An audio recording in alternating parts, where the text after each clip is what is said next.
Hello, my friends. This is a recording of a webinar I did live on Zoom with hundreds of you guys out there.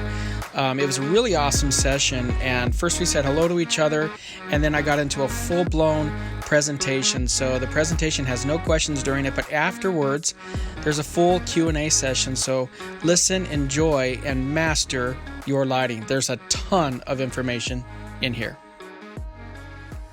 Hi guys, Jason Lanier here. We're going to talk about the keys to lighting success. Lighting is something that is really the cornerstone to photography. And if you can't light, you're really going to struggle with what you want to do with your career. So the whole purpose of today is for us to go through and learn from all of this, for me to be able to really help you guys out with lighting. The webinar outline today is I'm going to really tell you guys how to get the most out of this session. First off, listen to the presentation. Write down any questions that you have. So as we're going, I'm going to try to move through this as quickly as possible, but I also want to make sure that it is covered well. I don't want to try to rush through it. But write down any questions that you have, so when we finish the presentation, you can ask. Think about how this pertains to you and your work. And then we'll ask all the questions at the end of the presentation. Now, this is me, guys. If you're new to me, I don't think many of you are, but if you're new to me, this is where you can find me. This is my email if you have any questions about the stuff that we're going to cover today. I'm there on Instagram, and there's my podcast. If you haven't listened to the podcast, make sure to check that out. And of course, you guys know me on YouTube. But I am the original Rotolight Master of Light. And so what we've done is we've really paired up. We've looked at what's going on in the marketplace for photography, especially with COVID. And we're really trying to make an effort to help people be successful. And so what we've done is this is being done in conjunction with a competition. So if you guys don't know about this, you probably should, because it was included in the link information for this. But this is about a Rotolight competition that we're doing for photography.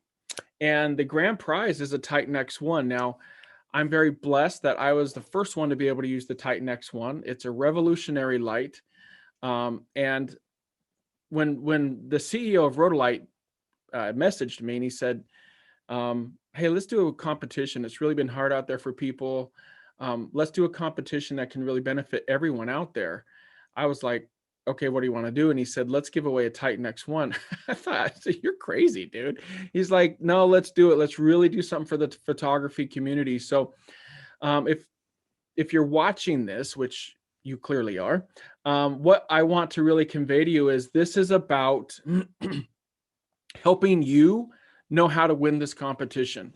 Whenever I enter a competition, and I've entered many during the course of my career, one of the hardest things is knowing from the judge or the judges what they want people to do and what they're looking for in the competition. Well, I am the head judge. I get to choose the person who wins the Titan X1.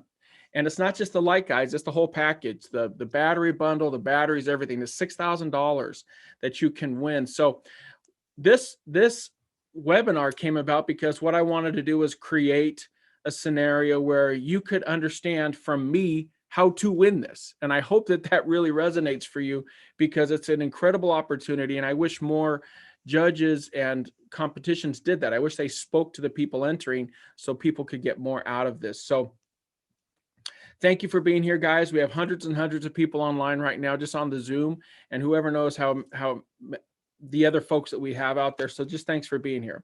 So the rules for the competition are simple. You don't have to enter anything. You don't have to buy anything. There's no catch. You don't even have to submit. You don't have to pay to enter the contest. Anytime I've entered a major contest, I've always had to pay. Usually it's $30, $40, $50 per entry.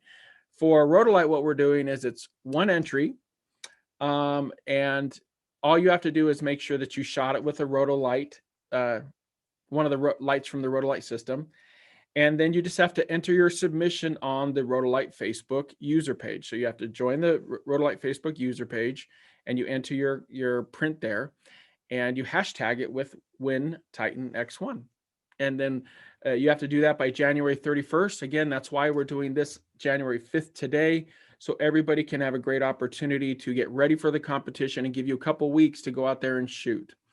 I do want to also say, guys, if you're out there and you're looking at this, don't feel like, oh, there's COVID, I can't go out there and shoot. You could do some incredible stuff inside of your home, inside of wherever you may be. And I'm going to share some images in here that that actually will show you guys that. So I hope that it helps. So breaking down the keys to lighting, guys. We're going to get right into the presentation now. Breaking down the keys to lighting. You should always be asking yourselves questions when you're going out to shoot. That's probably the most important thing I can impart to you. And asking those right questions will get you the right results. I really, really promise you that that is truly the case. So these are the questions, and we're going to break these down one by one, but the questions are: where are you shooting? What time of day are you shooting? What are your ambient lighting conditions? Which lens are you using? Which modifier are you using? Are there any lights that you need to cut? A lot of times people forget that. They really do. Do you plan on incorporating bokeh into your shots? Now, how many lights you're going to use? And what is the story you want to tell? I'm telling you, when I'm looking at this presentation, when I'm looking at this competition, I should say, I'm looking for people who are trying to use lighting and their camera to help tell stories. I think that's the beautiful thing about what we do as artists. So try and definitely think about that when you're working with your shots and your entries for this competition. And by the way, this presentation here is going to be beneficial even if you don't enter the competition. I highly recommend that you do. And the one last thing I'll say on the competition is, some people say, well, there's people who are better than I am, so there's no point in entering. That's absolutely not true. One of the ways that I really improved my own photography in my career was by entering competitions. I had to improve myself. My editing got exponentially better by entering competitions because you are having to prepare yourself. And you'd be shocked at how much you have to improve yourself just through the process of entering competitions and being self-aware of, hey, these are the other entries. How could I be more like them? Or how could I be better? And taking that into account really makes a big difference in you guys improving with your work. Okay, so where, guys? What is your shooting location? Where is your shooting location? When you first go out to shoot, the first thing you need to take into account is where am I shooting and what am I doing? I think that that's probably the most important thing that you could start with. Whenever I go out and shoot, I don't worry about, like, I see other photographers out there, and what they'll do is they'll determine what gear they're going to use before they know where they're going to shoot. And that's such a big mistake. For me, it's all about finding that location and then building my lighting and my lenses and my cameras, and my choices, my technical choices are built around my creative vision. That's very, very important. A lot of people really mess up on that. So if you've ever gone out and shot with me, you know, at a workshop or one-on-one or whatever it'll be, any of the folks who have done that will tell you, I find my location first. My gear stays in my bag, stays in the back of my truck wherever I am, and I don't do anything except worry about my location. And I build my location, or excuse me, I build my technical choices around my creative vision. So this was, for example, this was the Cheatham's Library in Manchester, UK. And I walked around the entire library. I found the areas that I wanted to shoot. And this was the most picturesque place for me in the library. And I chose it because it told a story. It had the books on the side. We have a beautiful model, Victoria, here. And I asked her to wear something that would be more of an old school kind of librarian kind of a look. We've got the beautiful windows in the background.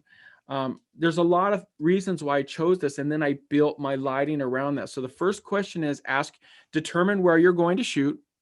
And on top of that, determine what's the right time of day to shoot that location. If you are dead set that you have to shoot a certain location, make sure that you're choosing the right time of day to do so.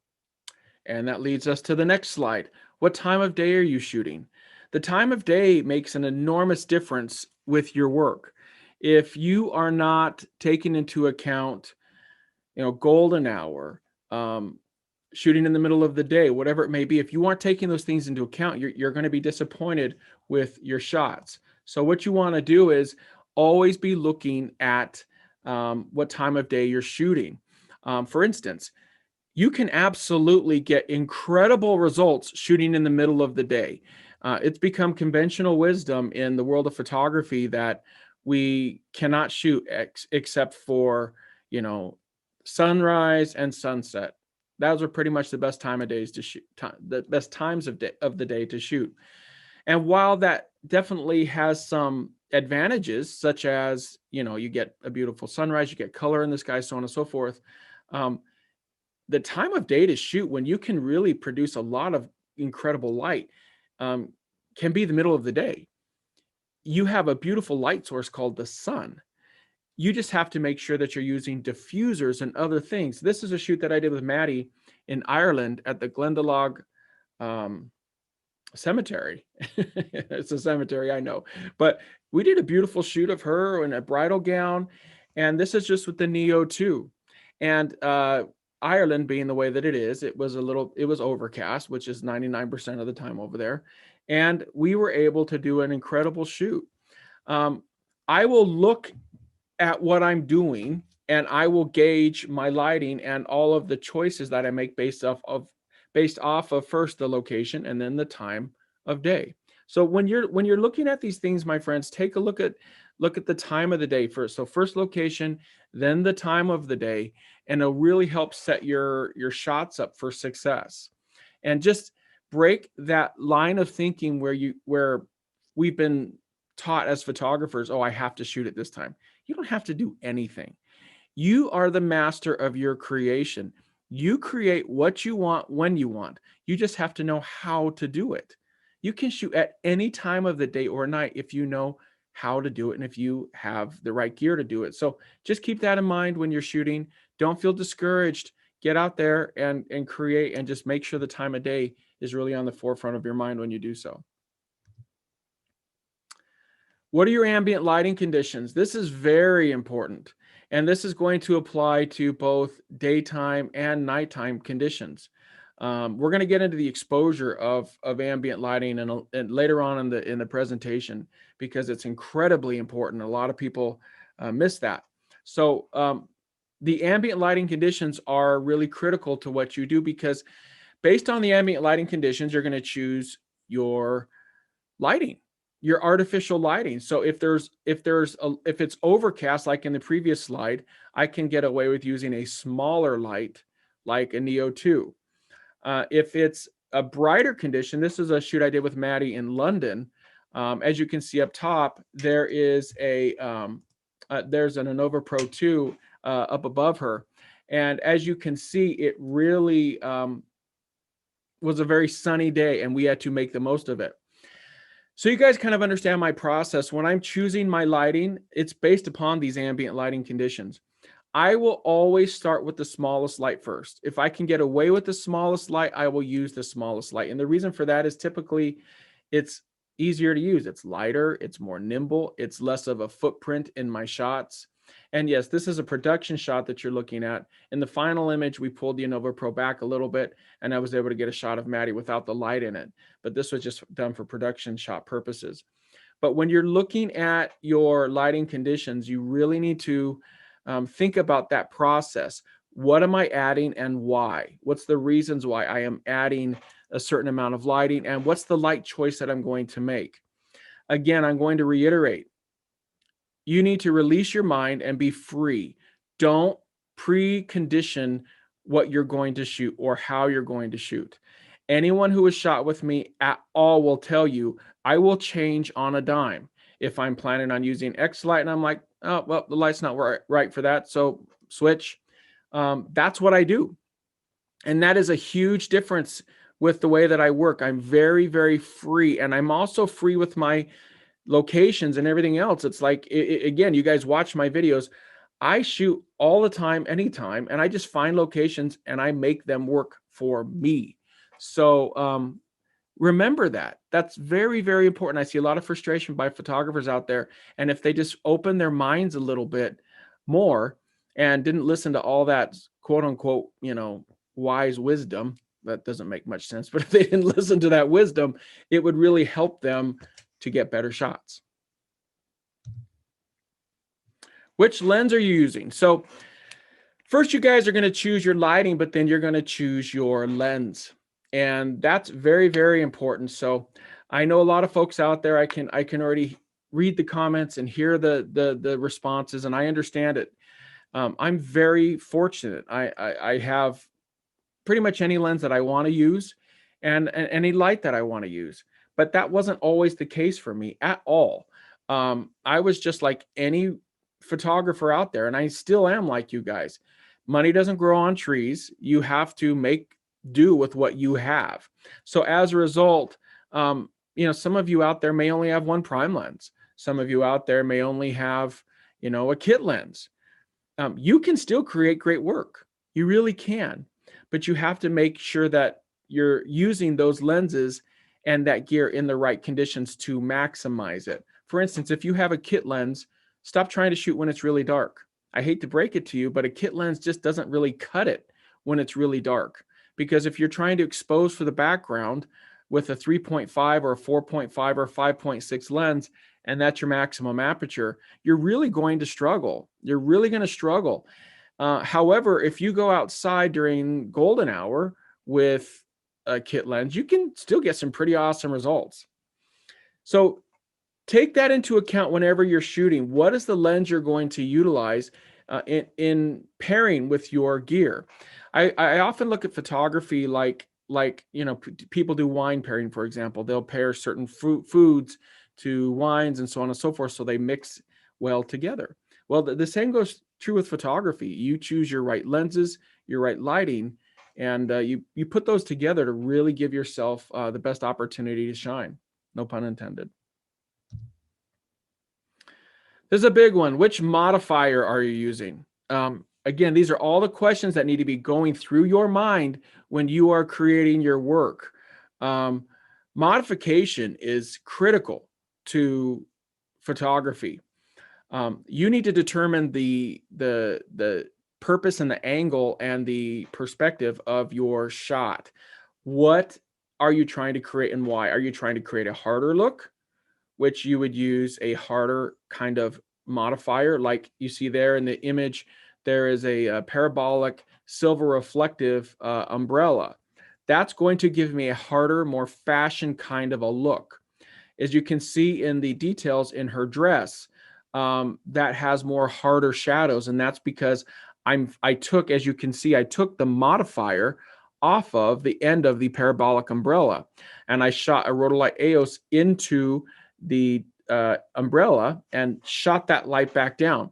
This is an abandoned pool that we shot for an event that I did for PPA out in Georgia, and a great model named Kristen, and shot that EOS into the umbrella, and then that shot beautiful light and spread that light everywhere. Now, the light was certainly more than capable enough to leave that modifier on and get all the light that I wanted. But what I really didn't want to do was I didn't want it to have that super soft look in this particular image. So I made the modification choice to only use that silver reflective versus using that diffuser panel that you would normally just cover the umbrella with. So if you want a harder look, that's what you do. If you want a softer look, then you go for more of that modification. And modification, guys, when my photography really took off, when I really understood and embraced modifying my light. You will have this light bulb go off for you. Literally, you will have a light bulb go off in your head when you really start delving into the world of modification. So whatever you're doing out there, get in and dig into this world of modification. One of my favorite modifiers is the one that I created with Rotolite, is the illuminator. You can stick anything inside of it and it illuminates and creates beautiful light. So just keep those things in mind when you're out there. Don't limit yourself with oh, I'm just going to shoot on camera strobe. On camera strobe, guys, I hate to say it, it's not very good. It's very hard light, it's very flat light, and it doesn't produce a result that's very appealing. It's the kind of thing that you shoot when you have nothing else and you're more of a newer photographer and you're doing a wedding and you want to make sure that you at least set your exposure correctly. But the real key to lighting is getting your cameras or getting your lights off your camera, getting them angled, creating shadows and highlights. That's when your lighting takes the next step. So when you're choosing your modifiers, guys, I've gone out there, this is maybe 5 years ago, I started rating camera stores. And the first thing I do is I say, hey, where's your old modifiers that you don't use anymore? And they're like, what? I remember I went down to George's Camera in San Diego and I found old modifiers and I started using them, and I started getting into umbrella modifiers and all these different things. And it really made an enormous difference in my work when I started exploring those options. And to that end, when people say, well, for example, the Rotolite system doesn't have, it's not a Bowens mount. Who cares? Get an umbrella bracket and you can stick any umbrella you want and use any of these lights and create gorgeous work. So with whatever you're doing, make sure to find those modifiers and it'll make an enormous difference in your work, my friends. This is an important one. Are there any lights that you need to cut? And this is one of the most glaring problems that I see most photographers make. I very, very rarely see photographers cut light. Now, this is an image of a model named Danny. This is out in St. Louis. And I cut light through this particular one. If you look behind her, there is an open pane of glass where there's no glass. Conventional wisdom would probably have, Danny stand in that light to produce more light. The problem is if I shoot her with that open space of light behind her, what ends up happening is it's going to change my exposure compensation values for the entire image. If I put her into that direct light, what it's going to do is I'm going to have to drop down my exposure on my camera to compensate for her. And then I'm going to drop down the overall exposure, which is going to take that light and color off that back gray wall. So what I did to cut light in this very simple scenario was I chose to use the pane of glass that is frosted and almost is like a diffuser. I will find any and all places to do stuff like this, and it's awesome. It's one reason I love shooting in abandoned buildings, is because it gives me the ability to have these great areas of diffusion. When people say, hey, Jason, window light's typically good, everyone hears that window light's great. Guys, window light is only good if those windows are really gross. I hate to say it, but if those windows are really gross, like you see the window here, that's great. Anytime I walk into a place and the window is really frosted like this or covered with dirt and muck, I'm like, hell yeah, that's awesome. That's going to be great for lighting. You can use that with natural light. And if you watch some of my videos, you can use that with artificial light. You can stick the lights on the outside of these frosted glasses. And I say frosted, I'm frosted with asbestos, but you can set the light on the outside of this and get gorgeous light coming in. And what that's going to do is give you the ability to increase your exposure inside of the building, which is going to bring all that color and lighting inside. It's about balancing that light equation, my friends. It really is. So keep that in mind when you're shooting. Also, when it comes to window light and blocking light, I was talking about this on my Patreon recently. You should always be using shears unless it's a cloudy day outside. Unless it's a cloudy day, an overcast day, if direct sunlight's coming into the windows and they're clean windows, that's very, very little diffusion. And that's where white shears, stuff like that really come into play to cutting that light. Also, when you see natural light only photographers, and I'll be the first to tell you, and I've said this countless times, the best photographers in the world are, they become the best photographers by first becoming an incredible natural light photographer, because you have to understand the fundamentals of natural light photography in order to be a great photographer, in my opinion. But when you look at folks who only use natural light, what ends up happening is their answer to cutting light is to go into shade, and then they don't add light. Well, the problem when you do that is you're getting enormous color cast on your subjects. And the lighter complexion that they have, the more color cast they're going to pick up. If they're under a tree and it's really sunny, the sun coming through those tree leaves is going to paint green on a person who has a lighter complexion like I do. So keep that in mind when you're shooting. It's not always about just, oh, if I go in shade, I'm good. Shade's great, but you got to add light if you go into shade, right? That's the component. So whenever you're cutting light, think of, if you're going to cut, it's like a seesaw or a teeter-totter.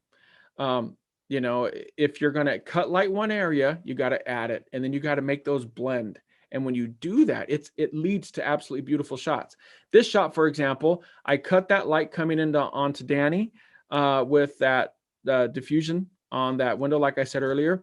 But then on the right side of the frame, I added an EOS. And that EOS is, if you look at her eyes, you can see the catch light in the bottom of her eyes. And so again, I cut the light on the left side and I added light on the right, and it created a really beautiful shot. Do you want bokeh in your shots, my friends? Keep that in mind. Now, this was shot in Dubai. This is with Maddie. And if you look at this, this was, I actually made bokeh out of the cars down below. So if you look down on the streets below the cityscape, you'll see there's bokeh there. Now, I certainly have a lot of shots with a lot more bokeh, but I chose this one on purpose because bokeh doesn't always have to be in your face. Now, you guys, if you followed my work, you'll know that I do love creating bokeh. I do love, well, not creating, I love capturing bokeh in my images. But don't think that bokeh is only just that big, huge, you know, blue, green, whatever light that's in the background. Bokeh can be captured at a sunset type of a shot, which is, we were on top of a building here in Dubai. And again, the bokeh down below is from cars and street lights and so on and so forth. I've caught bokeh during the middle of the day. Here's a really fun thing you guys can do is, I remember I was in San Diego and I went down to the beach and the water was coming up and, you know, the waves of the water was coming up, and there was an area that had small rocks. And when the water came up, it made, and then retreated, it left those small rocks obviously wet and they had a glisten to them. Well, the really cool thing was, it was insane. The really cool thing is when I did that, the bokeh was popping during the middle of the day. So when you are looking at lighting, do you want that little dazzle in your shots, right? And again, I'm going to keep reiterating, that's how Hollywood lights. They always want to make their shots more than just a single image and a single kind of exposure. So do you want bokeh in your shots? And if you do, you have to make certain lens choices as well. So keep in mind, if you shoot with a wider angle lens, unless you're very close to your subject, you're not going to get a lot of bokeh in your shots. It's going to be very small. That's one reason why photographers love a 70-200. If you take about 10, 20 steps back and you shoot into your subject and you're all the way zoomed in at 200 millimeters, your bokeh is going to be enormous because of compression. So if you're trying to drive more bokeh into your shots, you need to be using at least a 50, but I really recommend an 85 millimeter or 70-200 millimeter lens, and that will really produce great bokeh for you. So with whatever you're doing, make sure to make those lens choices in conjunction with what you want to do with your bokeh. How many lights are you going to use? This is a shoot that I did with the beautiful Emily in the chapel of London. And it was not the chapel of London, but it was a chapel in London. We did a corpse bride shoot. And for this particular image, this was a lot. And this video is on YouTube. You guys can watch these videos. And so you're listening to this presentation, but you can watch these videos and really learn from what we're doing and watch me do these shoots, which is the whole purpose of my YouTube channel. But if you look at this shot, this was quite a bit. We walked into the chapel there, and the chapel was very yellow and very, very chapel-y. It was an old cathedral kind of a place. And the problem was we wanted to do a corpse bride shoot. Well, doing a corpse bride shoot with a yellow, warm environment wasn't going to work. So one of the first things that I did was, and I do in a lot of my shoots, if I'm going to use multiple lights and I have multiple lights available to me, is I cut lights. I almost always try to manipulate and master the lighting condition, and I make it bend to my will. I really do. So if you watch this video, Google Corpse Bride on my YouTube channel, you'll see that we walked into this chapel and I had them kill every single house light that there was. Then what I did is I grabbed a couple Lenovo Pro 2s and I put a blue filter on them. So no, I did not paint this in Photoshop. I used blue filters to completely put blue all over the walls of this beautiful chapel. Down beneath Emily, if you look at the left and the right, we put Neo 2s down there. Okay, those are Neo 2s that you see shining through. Now, anyone who shoots with me will tell you I really am a little MacGyver of photography. And if you look at the left and the right, those Neo 2s, they were coming through lattice work that was part of the chapel there. What I did was I asked the Rhodolite team to go out and get me butcher paper. So they're running through London, which is horrible traffic any time of day, and finding me butcher paper. And then what we did was tape that butcher paper to the lattice work just with tape. And then it really spread that light and created, again, some beautiful bokeh. I created my own bokeh. So that's how I created a shot like this. And then I used I think it was an EOS, if I'm not mistaken, an EOS inside of the illuminator to illuminate Emily with my key light. So when you're going into this, make that determination. How many lights am I going to use? And if I do use multiple lights, how am I going to utilize them to their best extent? That is really, really important. So when you're out there, keep that in mind and make that gear work for you. What is the story you want to tell? So this is still one of my favorite shoots that I've done. This was a Jack the Ripper shoot that we did on the streets of London. Again, this video is on YouTube as well. I mentioned that because if you want some backstory and you want to see how these are done, just Google Jack the Ripper on my YouTube channel. You'll see this video. This is a model named Derek who played the part of Jack the Ripper. And I left this image in, and I left the stands, the feet of the light stands in the bottom of the shot. So if you look below his right knee and below his cape, you'll see a tiny little black line there. That's actually the back of a light stand. And I left that in for this presentation because I want you to see what I did. This was a completely dark street. And what a lot of us tend to do as photographers is we just put that key light on. So if we have a key light and we have this really cool looking Jack the Ripper guy, and he looks devilish and evilish and it looks everything that we would want in a shot, everything's great, right? Well, no, I want more. I want to present more drama, more passion into the shot. So what I did here was I placed a Neo 2 behind Jack. I placed two Neo 2s, one behind him, or both of them behind him, but one facing the wall and one facing him. The one facing the wall illuminated the bricks, and the one facing him gave him some rim light and separated him from the wall. And then I used a Neo 2 inside of the illuminator to illuminate him. Now, this is where I'm talking about modification and how you can really utilize it to the best extent. Looking at his face, that's purposely very hard lighting. It is not my typical, soft, beautiful lighting that you see me light, a lot of the female subjects that I shoot. When I'm shooting a darker scenario like this with, Jack the Ripper, I'm going to purposely choose harder lighting, back to what I said earlier. So whenever you're doing this, what is that story? Story is told through lighting. In the world of photography, story is told through lighting. In the world of cinema, story is told through lighting and through audio. Think about a movie. Without the audio, it wouldn't be very scary. Well, since we don't use audio in the world of photography, we have one way to really give story a purpose in our images, and it's through the lighting that we utilize. The lighting that we utilize tells if it's a happy scenario, if it's a light scenario, if it's a dark, scary scenario. So when you're making your choices with lighting, please understand that you're a storyteller. That's who you are. And if you haven't thought of yourself like that until today, you're a storyteller. So if you don't think that you storytell enough right now, start being a better storyteller. And I believe in all of you. You guys can do this. All of us, I should say, are little Steven Spielbergs. We can go and tell stories.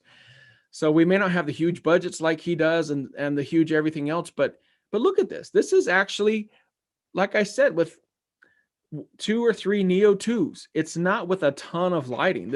And I just had a guy, if you watch the video on this, I just stuck a Neo 2 on the end of a monopod, and then we held the light up. I just had a helper come and hold the light up. And that's how we lit this. Not a big, huge setup. And a lot of the times, again, if you watch my videos, my lighting setups are made for what most photographers out there can do from a gear purchasing standpoint and from an ability standpoint. And I like to make my shoots ones that are more relatable. So if you look at this Jack the Ripper shoot, check it out on YouTube. It'll really show you exactly how we did this. All right, so we've spoken about the questions that you should be asking yourself. So now we're going to talk about the lighting setup order, how you need to set up your subjects and how you need to set up your lighting and your exposure, triangle, square, octagon, whatever you want to call it. And I'm clearly being funny about that. I understand there's only 3 elements to exposure, but whenever we get into all these big, huge technical terms, it tends to confuse a lot of photographers. And in my case, if you guys get out there and listen to the advice that I'm giving you, keep photography simple, understand the fundamentals of what you're doing, and you're going to be able to create amazing work. And we're going to get into it here. This was a shoot that I did on an abandoned ferry liner with Maddie in Vancouver. And this is a shot that we did with just one EOS. And so if you watch this video, this is on YouTube as well. If you watch this video, there was a hallway of the ship, and then we put an EOS inside of there. And then I used a massive is relative, but a 48 by 72 diffuser, and not one that you attach to the, to the light, but one that you just hold. That's another thing that a lot of photographers don't do, is they assume that if they do own a diffuser, which a lot don't, but if they do use a diffuser, they only use it to diffuse the sun. Well, guys, you can use those same diffusers to diffuse during the nighttime with all of your lights. It really makes a big difference. Trust me. I'll even get my 6x6, like those Lastolite ones, those huge ones with the aluminum frames. I'll use those in front of my rotolights. Oh my gosh, you talk about beautiful lighting. I did a workshop in San Francisco back in August where we did that. And I first set up the light, and then people were like, oh, that's pretty. And I said, wait for it. I added that Lastolite diffuser. People were having photogasms. They're going crazy. It was like, oh my gosh, this is awesome. So keep in mind, diffusing that light can happen at any time of day, and it really should. All right, so how's the setup? All right, so if there's one thing that I see more photographers missing and not getting right, it is what I am about to discuss. So please, if you do this, your photography is going to take off. This is something I teach at my workshops. I'm very happy to be able to do it for you here now. I'm telling you, if you guys do this, it's going to change your photography. So the first thing you're going to want to do is you're going to want to set your exposure for the ambient and the background.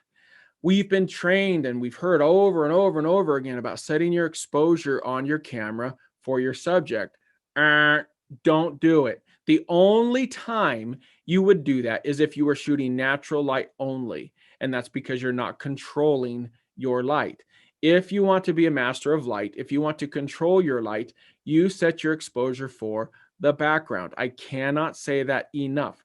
So here I am again in the Cheatham's Library, Manchester, UK. It's the oldest library in the world, an incredible place. I have a beautiful model standing in front of me who has a great look, great everything. What are most photographers going to do? And same to me when I was a newer photographer.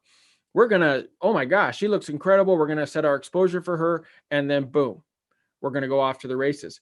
Well, what's the purpose of shooting in a beautiful place like the oldest library in the world if you're not going to capture it? You've wasted that opportunity.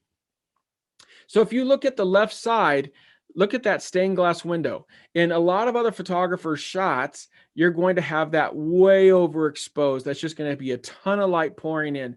I'm going to lose all of the detail on that stained glass window on that left side. I'm going to lose that brickwork. Most photographers, they're going to pull up their exposure. They're going to use that window light to illuminate Victoria, and then it's going to blow out all of the bricks on the right side of the image. It's going to make it gross. It's not great photography. I cannot say this strongly enough. It's lazy photography. Stop being lazy, my friends. And I'm giving you the keys as to how you can master your light and not be lazy.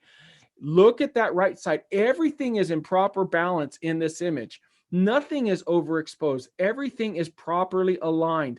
I even have the shadows on the bottom from the pedestal. Everything is where it should be, and that's gorgeous photography. That's cinematic lighting. On top of that, so once I exposed for this hallway in the church, I then used my lighting to add drama to the shot. So then I exposed for the ambient, and then I used my light for Victoria, and I brought the light up purposely. I just love her hat. If you can't tell, I'm a fan of hats. And I brought that light up, and I purposely cast a tiny bit of shadow right across her forehead and the top of her cheek to really make it look like an older school pic. And I just love this shot. It's one of my favorite shots that I've ever taken. But I still left enough to where I got that catch light in her eye. So when you are out there creating your work, these are the things that need to be running through your heads. And if you haven't already, go back and watch this when you watch the recording or whatever you're doing. Those questions that I gave you guys and this list of how to set your lighting, your exposure, it will change your photography if you do it right. I promise you that. So set your exposure for your ambient and your background with your camera.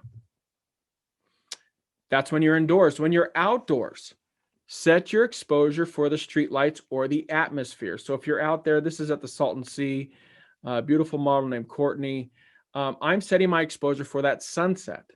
Okay. A lot of times, and we're going to get into this in a minute, but a lot of times when people look at my shots and they're like, oh, the ISO is 1000. That light must not be very strong. That's not it. That's not it at all. It's really not it. What you should be doing is setting your exposure for the background. And so your exposure, the background or the ambient is what determines where your ISO is. It's completely irrelevant to your light source. Your light source has nothing to do with your exposure settings on your camera. Your light source is for your subject. So whether you're shooting traditional strobe, rotolights, whatever it is, your light source is always for your subject and your camera is always for your background. Again, the only exception to that is if you are shooting natural light only and you're not controlling your light. And I don't say that to be dismissive, but if you're shooting natural light only, you're truly not controlling your light. You're just taking what God and nature gives you. That's just the truth. So when you're looking at this, just keep that in mind. Always set your camera for those outside areas. So again, here it's for the atmosphere, but a lot of times when I'm shooting at night, I'm shooting, like if I'm in a cityscape, I'm shooting and exposing my camera for streetlights, and it makes an enormous difference. And that's how when people say, Jason, your images have so much color, what are you doing in post-production? I'm not doing anything. In fact, for those who are part of my Patreon channel, they watch me edit. They'll tell you I actually do a matte preset on my images, which actually dumbs down the saturation and the pop of the image, because I get so much in camera, I don't have to do that in post. I get colors and punch in my shots through the way that I shoot, not the way that I edit. So you're sitting there watching this. Again, very grateful that you're here. And you're wondering, what are my starting points? Where do I go? When you first go into an area, if you're using artificial light and you want to expose for the background, you are going to primarily start your shutter at about 1/60th of a second. If you don't have steady hands, some of us don't. I'm very grateful that I do. But if you don't have steady hands, you can you're going to have to use a faster shutter speed. But you're going to set your shutter at around 1/60th of a second.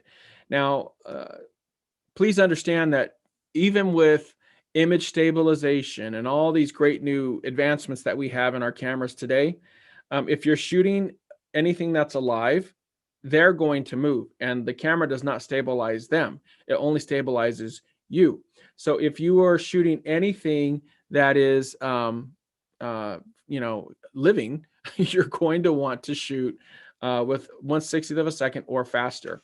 And if they are moving, even if they're moving, if they're active in the shots, I've done videos on this. I shot a gymnast named Stephanie in Philadelphia, and for a workshop, and even with the rotolights indoors, I was shooting at 400ths of a second or something like that, because she was doing karate kicks and everything. She was really cool. But that is something that you have to do. You have to, compensate for action. But if, for the most part, if they're not moving too much, you can get away with 1/60th of a second. And the reason I really recommend that is that's going to allow the most amount of light in that you can shoot handheld. Now, again, I want to say, if you're listening to this, watching this, and you're like, oh, I can put it on a tripod, that's not going to work. It's not going to work if you put it on a tripod. You have to, for the life of me, and I'm not trying to be mean, I don't understand why photographers shoot portraits on tripods. It's way too restricting for me.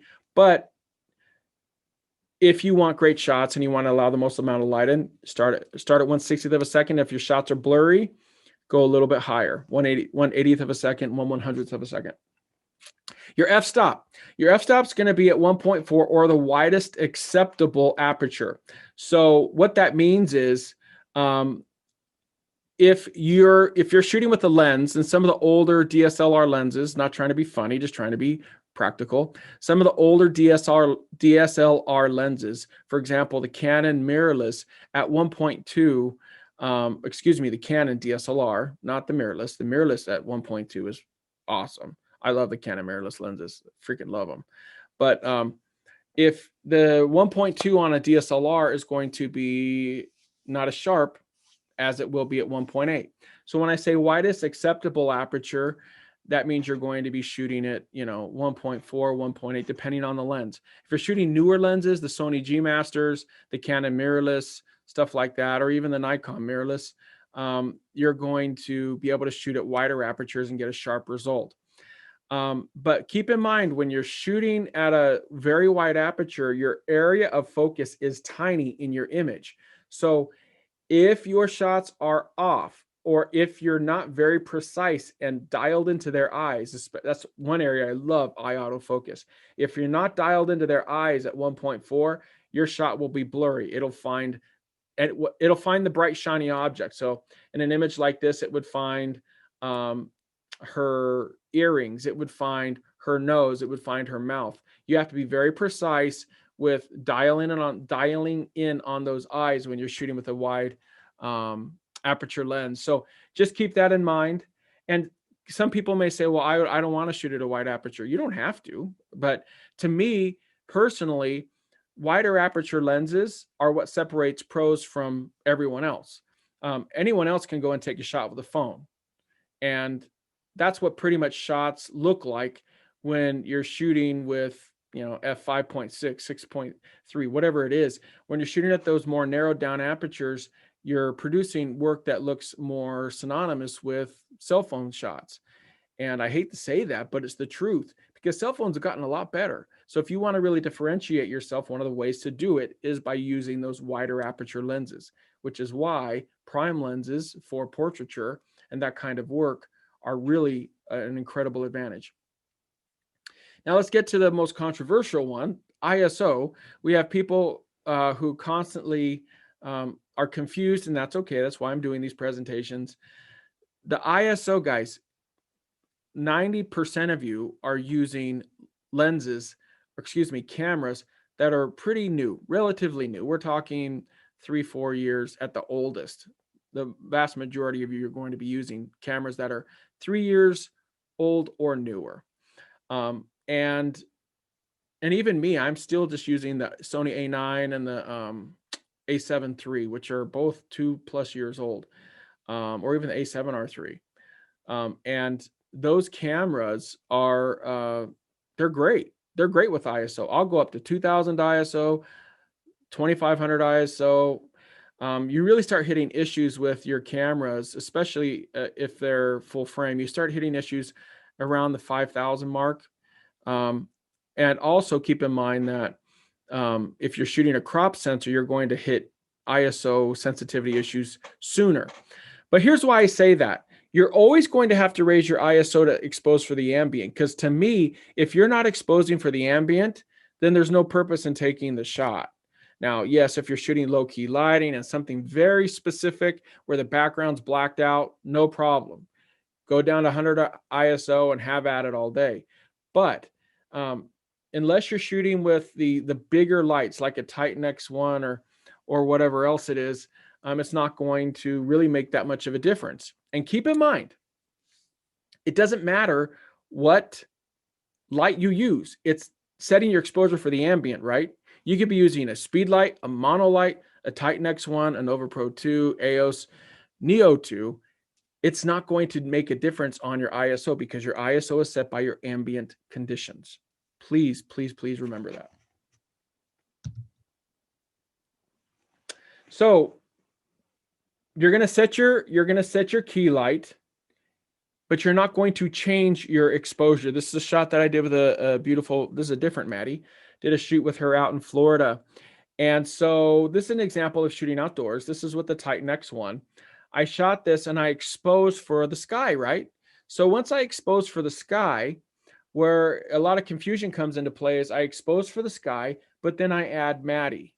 Okay. Now, once Maddie's sitting there, what ends up happening is if she's not in the proper exposure, if she's dark, which she will be dark, if I'm exposing for those clouds and then she sits down, she's going to be dark. So the problem that we do as photographers is once she gets dark, our minds short circuit, we panic, and we bring our exposure up to compensate for her. Don't do that. Keep your exposure set on those clouds. This is how we get what people call the Jason Lanier fake skies. You get those fake skies by exposing for those clouds in the background, but then using light for her. So in this particular example, you can watch this video. This is on the Titan X1 review video. I expose for the clouds and then I bring the Titan X1 to expose for her. If you guys always do that, if you always expose for that background, but then bring in that light for her, your shots are going to just pop. And then modifying that light. We've spoken a lot about this already. So I just want to really stress, and I'm going to show you a finished image that we did here in a minute, but modifying your light is key. And that really made an enormous difference in my work. So once you start really modifying your light is when you really start taking off with your work. So there's a whole world of modifiers out there. There's soft boxes, there's umbrella bracket modifiers, there's octaboxes. There's a whole world out there for you guys to modify your light. Get out there and learn about these modifiers. And one incredible way to do it that's very inexpensive is actually the umbrella bracket modifiers. So real quick, this is critical. I'm going to talk about some common mistakes that people make when they're using LED lighting. Okay. When you are shooting LED lighting during the day, it does not have to be modified. So I'll get emails, messages from people like, oh, I got this. I'm not getting the same results as you. And I said, well, are you using the same techniques that I'm using? Because if you're not getting the same results, it's probably because you're not using the same techniques. You need to follow the techniques that I'm demonstrating online and then use them in real life. These are two images. This is Maddie on the left with a Neo 2. Inside of what you can see is a very bright house. It's a very, very bright house. There's a lot of ambient light coming in. With any of the rhodolites, if you're using LED lighting, when it's a brighter condition, whenever it's a bright condition, I'm always shooting with the lights and strobe. So keep this in mind. I only use the rhodolites in constant mode, in continuous mode, when it's dark. I don't use the flash when it's, I don't use the flash. I use the flash during the day. I use the continuous during darker conditions. So I know, for example, I'm not going to try to walk into this house with Maddie, an abandoned house in Nebraska. I'm not going to try to walk in there with her and see how much continuous light I can use. It's a complete waste of time. The better thing for me to do is to turn on the flash from the get-go and just go to town, because it's double the power when you're flashing. Same here, the example on the right. Again, this is that same shoot with Maddie in London on the old boat. That's with the Nova Pro 2. I'm flashing her with light and really creating a much better effect. Now, when people say, well, geez, Jason, I don't have to do that with my strobes. My strobes, I can use modification. I can use modification and shoot them during the day, but you have to. That's the point. You have to. There is a dynamic and distinct difference between LED lighting and LED strobe and traditional strobe. Traditional strobe is one singular hard light source that's right at the center of your subject, and it's putting horrible specular highlights right across their nose, their face. It's very flat lighting. So you are required to use modification to make traditional strobe acceptable aesthetically. You really are. LED lighting is inherently different because it's hundreds of small little lights that are, and for the most part, circular. What that does is inherently creates a softening effect. So when I'm using these during the day, I will always strobe them, but I don't have to use modification. So if you do have rhodolites out there, guys, don't be modifying them during the day unless it's very, very dark. You don't need to do that. So what you need to do is just use flash during the day, guys, and you'll be fine. And don't use modification.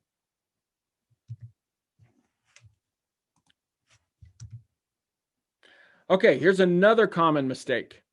The darker it is, the more modification and higher ISO you need. So this is a shoot that I did with Emily at Pinewood Studios in London. And as you can see, we're using a massive umbrella, parabolic umbrella diffuser. And if you kind of look at the shot, even as I'm looking at it now, you can see that that's a rhodolite EOS, and that's at 72%. So the light's not even maxed out, but I'm still modifying it. So what you're going to find, and this is a mistake that a lot of folks make, is what you're going to find is as it gets darker, you're going to be turning the power down on your light source, in this case, the rhodolite, and you're going to be using a bigger and bigger modifier. When it's darker, if you don't have a bigger modifier, what ends up happening is the light's very hard and the light is very directional. Versus if you use a bigger modifier, you're going to soften that light. It's going to be very, very beautiful. So definitely keep that in mind. So if you're struggling with this, remember, The bigger modifiers come out when it gets darker. The smaller modifiers come out when it's less dark. And during the middle of the day, no modifiers. That's how you use LED lighting and LED strobe. And again, as I've spoken about, that ISO during darker conditions needs to be raised up.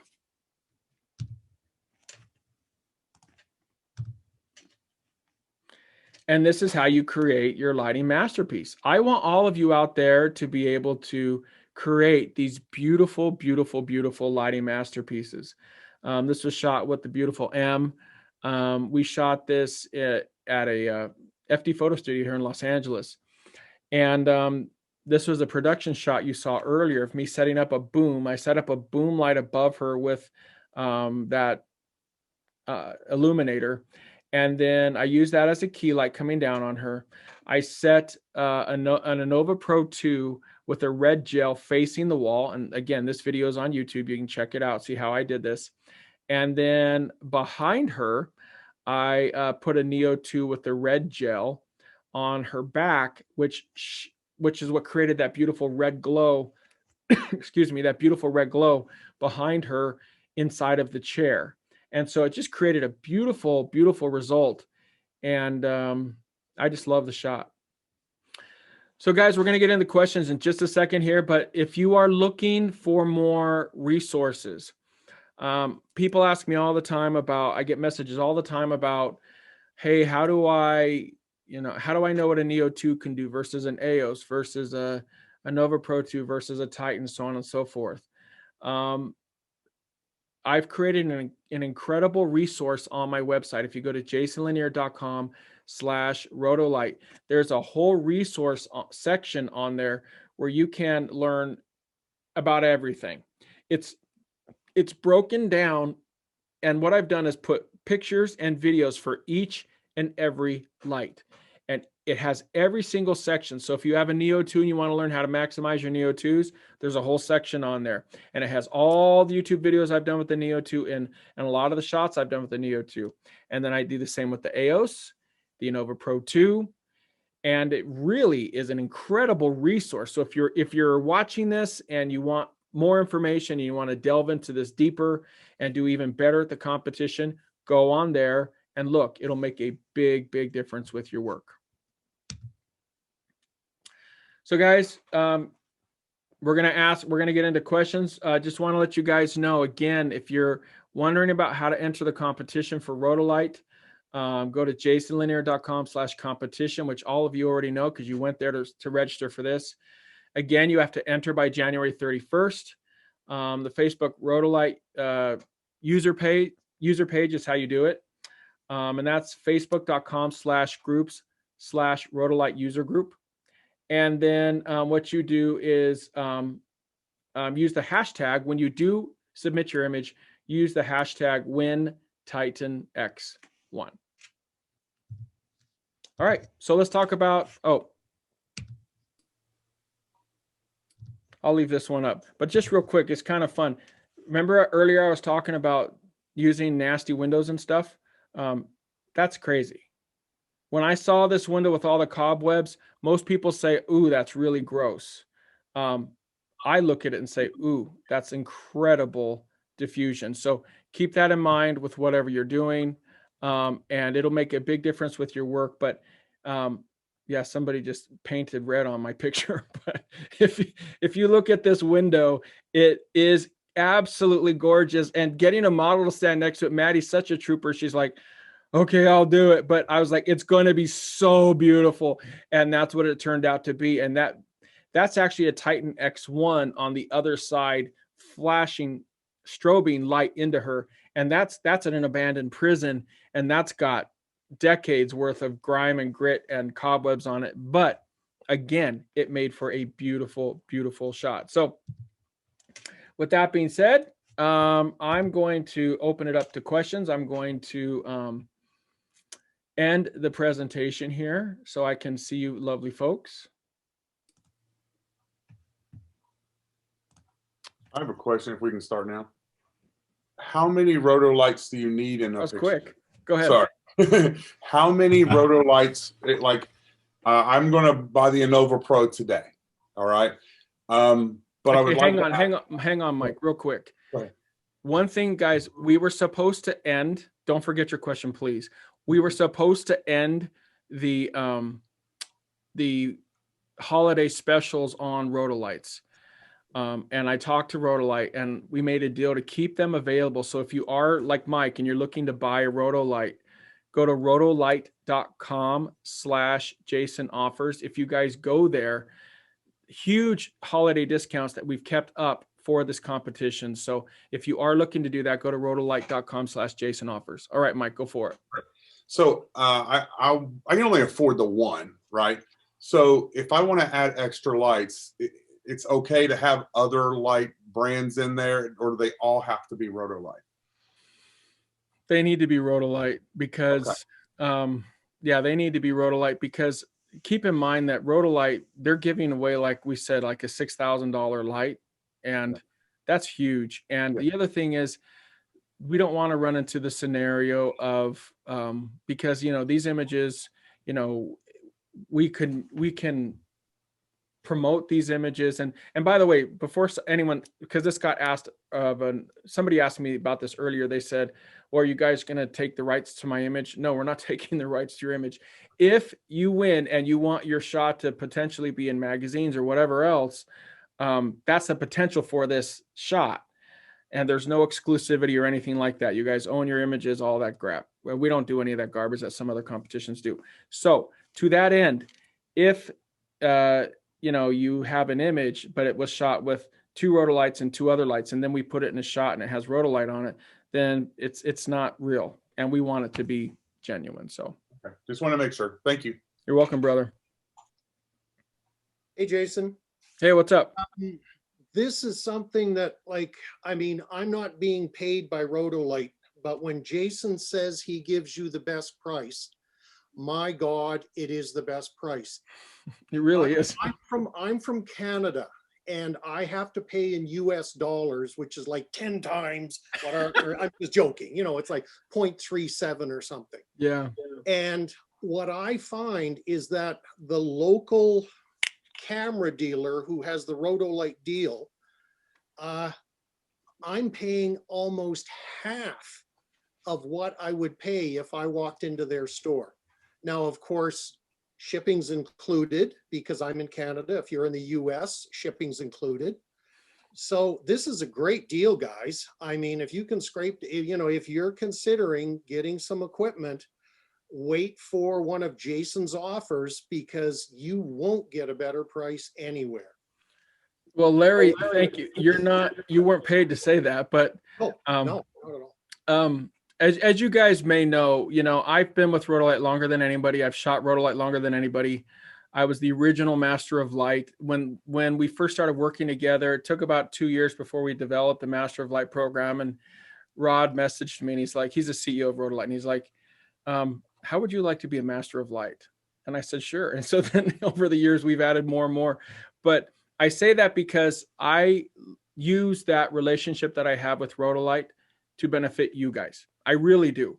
And I don't know any other photographer that leverages their relationship with their sponsors to benefit their followers more than we try to do. I really don't. So you're right. You won't find those deals anywhere else. And I tell Rod, if we're doing something for my fans, it has to be the best deals. I will not be beat by B&H or Adorama or anyone else. And that's the deal that I have with them. And they're amazing. And they do that with me. So thank you for saying that. Hey, Jason, I've got a question for you. Hit me, babe. I'm in Ireland, actually. I know you mentioned a couple of times you did a couple of shoots over here. Hopefully the competition is valid for me as well, because I've already entered anyway.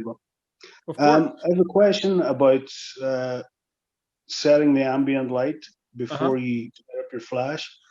What if you're setting your ambient light in a really, really dark place? So you have to boost everything in your camera as opposed to the other way around. And then adding flash in is going to blow your subject out completely. Or should you just light your background? You can either do like I did in the video with Emily at the one I showed you, the Corpse Bride.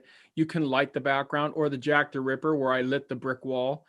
Or even here, the last image with Maddie where she's, in front of that stage, that's all lighting that I added to very dark scenarios. So I sometimes use my rotolights to light not only my subject, but the background as well. But just remember, my friends, if your shots don't have lighting, they don't have color. So always, you have to light the background somehow. Does that help? Okay, yeah, it was just it was a scenario where I went to an abandoned house to shoot a girl in cosplay for like an Addams Family thing, and it was completely black, you know. So I had to add a little bit of light myself, you know. So otherwise there's no point in being there, you know. It'll just be all black. There isn't. We want to see those ghosts from Ireland. There's plenty here, man.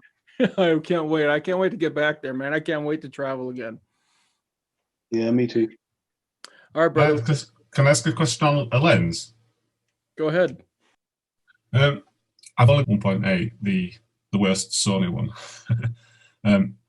but I kind of want it far enough to set the scene, but close enough to feel the emotion of the scene. So I don't know, what would you recommend, millimeter-wise? That's a great question. I would probably go with a 20 millimeter or a 35. You can really do a lot of damage with a 35 millimeter. That's been one of my go-to lenses for years. I started shooting that 20 and I've been going crazy with it. But unless you're really trying to drive bokeh and compression, you can use a 35 millimeter. And again, that's why Hollywood uses so much 35 millimeter, because it tells a story and it can produce beautiful results at the same time. So try to look for a 35. Would you recommend Tamron or Sigma, one of the cheaper brands? Would they be good enough?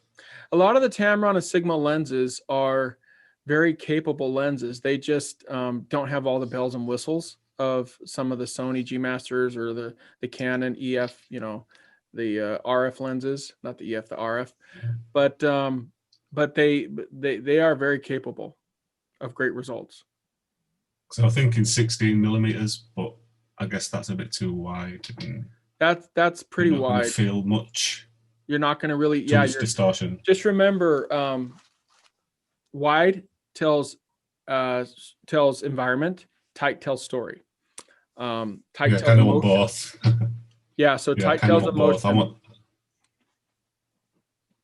Cool. So maybe I can have a question. First things first, because all the other people said that they are the Jason offers, to say thank you also, because I've just ordered 1 month ago my first Neo 2 kit with the case. Awesome. So I'm happy with it. Thank you very much. It was really a great offer. My question is, because you are doing videos as well on YouTube as other one. I love the Neo 2, but as I found out, it's maybe not the brightest light if I want to make videos with a black, with a black drop on the back or the white. What would you recommend, as I would say, as minimalistic, to buy from Rotolight that I can use it for videos for a great white background? What's your setup? Are you stationary or are you moving? Stationary, yeah, absolutely stationary. Yeah. If you're stationary, I want to make how do videos, for my customers, how to do simple tasks on the IT, and I'm standing in front of the camera, so there's no moving in it. But here's a great lesson for you and everyone else out there. I am being lit. Come on, let's focus, camera. I am being lit right now by a single Neo 2. Okay. And there we go. I'm being lit by a single Neo 2 right now, and it's at 1%. The camera is at 1/50th of a second, f2.2, ISO 800. And it's at 2.2, so it has a wider area of focus, so it doesn't do what it just did. But I'm at 1% on a Neo 2. So this is what I'm talking about when some folks tell me there's not enough power. It's a lot of the times, I'm not saying with you, brother, but a lot of the times it means they are not increasing the power in their camera. For the normal scenario like you now, okay, but if you want to have your background really dark, you need to overlight yourself, that the camera exposes. Totally. So if you're trying to drive a black background, then and you want yourself to be illuminated, then I would probably go with an EOS. EOS, okay. Yeah. And two of them because of shadows and everything, or so like two. Well, left and right, one. two's always better than one. Okay, yeah. There's no such thing as too much lighting in my case, but yeah, I mean, then you can play with it more too. Okay, but for the black drop, as for the black background, it's 2 lights are enough. But for the white one, if I have a white background, there need to be more light up. So this would be a minimum of 5 lights, I think, or. Yeah. Okay. All right, so guys. EOS would do the job. Yep, it sure would. Yep. Okay, real quick before anyone asks a question live, which I'm okay with.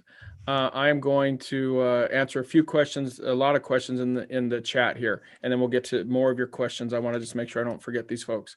Let me see. Jason, besides more power, how do you decide using continuous light versus flash? The other scenario would be if I'm having struggles with focus. So if I'm if I'm in a darker scenario where my camera's struggling to focus, that would be one of the key reasons why I would use continuous versus flash. Claudia says she loved it. Thank you. Can a still life be used in the contest? Anything can be used in the contest. What are some of the things to look for in your image to determine that diffusion is needed on the light as conditions are darkening? That's a great question. Shadows. Watch the shadows. So if you have a lot of hard shadows, the nose is the telltale sign of your lighting choices. So if your light's coming in on this side and you have a lot of hard shadows coming in, see, it's a softer shadow right here. But if I had a really hard shadow, I would know that I needed to add more modification. That's really how you do it. Look at the nose and look underneath too. Like look at the shadows, how they're falling off. If it's very dark, you need more modification if you want soft light. So that's how you do it. Do production shots video need to be included for proof that rhodolites were used? They are highly recommended. For some folks who took shots earlier before the competition was announced and they may not have a production image, those shots are still valid. So I want to make sure that people can still use those. But if there's any question as to the authenticity of whether or not a rhodolite was used, production shots can be beneficial in your case. I know lighting, so if you guys are using anything else but a rhodolite, I probably will figure it out. So just keep that in mind. But no, they're not required, but highly recommended. Yeah, I'm gonna be posting this later for some folks who missed it. You also want a production light behind the scene light. Just a reminder. Yes. Does the entered image have to be shot? No, it does not have to be shot this month. It can be shot anytime. Just has to be with the rhodolite.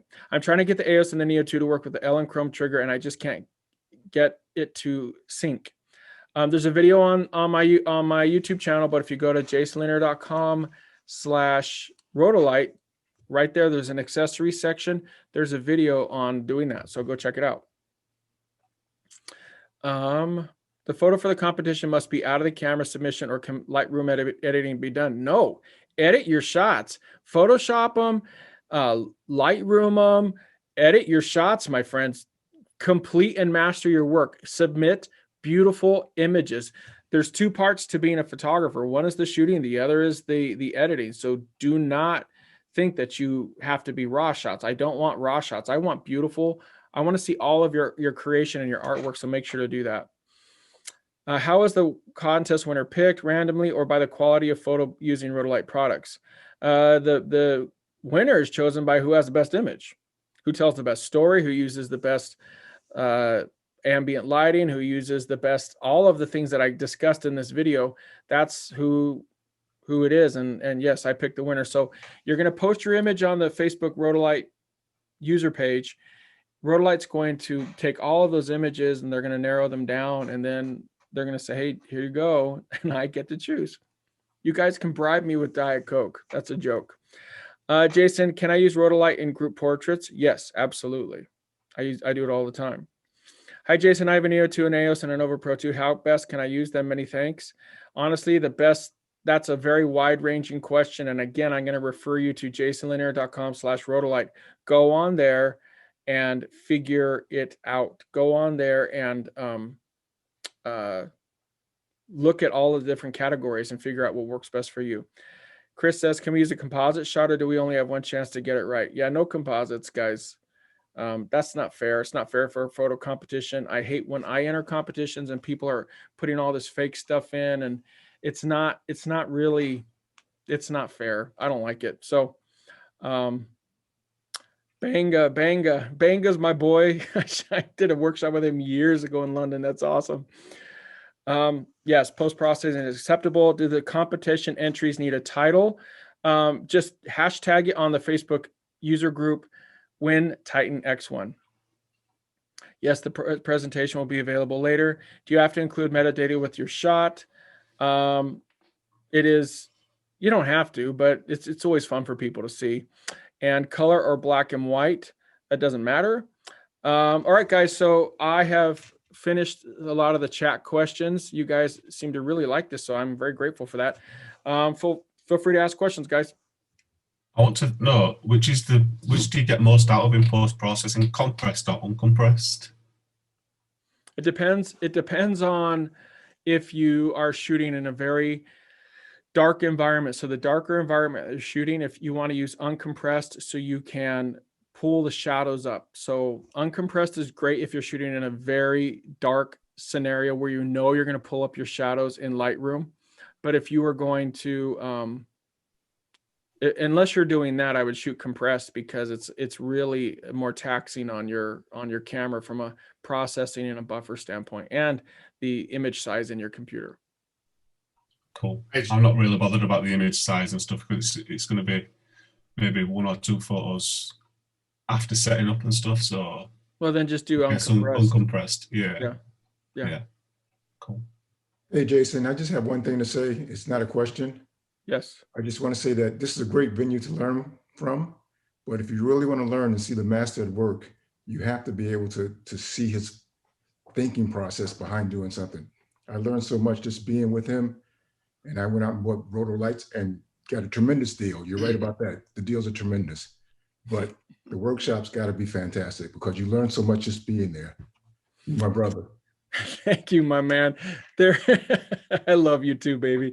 There is nothing like the real thing. So yeah, once this COVID madness ends, I am going to be doing some crazy specials and some crazy deals on workshops so we can all get out there and start playing again. And we will get out there and play. But Greg, thanks, my man. You know I love you. Good stuff. Hey, Jason. Rick here. What's up, Rick? Is it okay to use analog cameras and scan the NIG? You're such a bitch. Yeah, go ahead. That's fine. Do whatever you want. Rick is trying to get me to go back in time by about 400 years with cameras. And I'm like, I'm not doing it, Rick. Jason, let's go on a road trip and use film cameras. Why? I'm all for the road trip, but what's with film cameras? And Rick's trying to pretend like he's going to teach me about dark rooms and stuff. And no, I did my time, but it's like going back to cranking cars to start them. No, thanks. Hey, once in a while, you got to go back a little bit, you know? Appreciate what you got now. Off to the future, babe. I know. Hello. I have a question too. Yes, my friend. Hit me up. Yes. So can I use a flash and a rotolight? No. Or just the rotolight is the only lighting. Yeah, because what I could see people doing is bringing out like, and I'm not saying you would do this, Ileana, you know I love you, but I could see people bringing out, 3 or 4 different strobes and then they plug one Neo 2 in there. And I'm like, that's not lit by rotolight. So just to keep the competition fair, no, I'm going to limit it to just rotolight. Okay, thank you. You're welcome. Okay. Hey, Jason, I have a question. Hit me up, Ricky. Hey, buddy, good to see you. Thanks again for giving back my equipment that I left there sitting on the side of the hotel up there, in Orlando, Florida. Remember that? Oh, I do. Yeah. God, the stories we have, they're crazy. Yeah, like $20,000 equipment left on the side of the hotel. Anyway. Yeah, he left. Guys, I did a workshop in Orlando, and my boy here, he left his gear. And what did I do? I took his gear into my hotel room, and I called him. I'm like, yo, you left your gear. I was so excited, hanging with you, and I was so memorized. And we sat in that parking lot, and you sat there with me for an hour and a half, and we talked about stuff. And I just walked. I left just amazed. I got halfway home, went to unload my gear. I'm like, where's my gear? Everything, my laptop, everything. Anyway, that is true. We hung out for like an hour after the workshop. Yeah. I really, for those who haven't been to a workshop, I really do love you guys. Yeah. I love spending time with you guys. It's a blast for me. It was amazing, and definitely changed my career with my direction I'm going. But I'm having a problem right now. I have the Neo 2, I have the Skyport, and I have the EOS, but I can get them to trigger and fire, but I can't adjust the how bright they are on flash mode. I can do it in in regular standard mode. I can change the temperature, but I can't change how intensity it is. Does it do that? Yeah. Or do I have to do it manually? No, you can do it. You need to hit the mod button, and this is going to go real technical, so we can do this offline. But okay, if you hit the mod button, it'll toggle between power and flash, and it'll give you the ability to change the flash duration. Are you trying to lower down your flash? It's the flash mode. The power itself going into mod mode is fine, but the flash mode is not changing. And maybe I'm doing something wrong. I have to go back. But why? That's not what I taught you. Why are you trying to change? Why are you trying to dumb down your flash? Well, if I have it, let's say I've got it in a diffuser sitting above a model's head, and I've set it, and I just want to tone it down just a tad. Other than moving the diffuser, I want to top it down a little bit. I have to climb up there, change it. That's sort of what I was trying to get away from. No, I know, I feel you. But what I'm saying is if there's ever a moment where I have too much light with flash, I just go to continuous, and then it's just easy. Yeah, but I'm shooting stuff in a club, and I'm doing a real fast thing. That's true. I remember you. You're crazy, man. You're wild. In Hawaii, for the New Year's party was incredible with the lighting behind it, and I'm using one Neo 2, and it looks amazing. And I may submit that. I'm not sure yet. Coming down the staircase, I had this Neo 2 sitting there, was lighting up these girls coming down the staircase, and then all the dance floor lights were just amazing.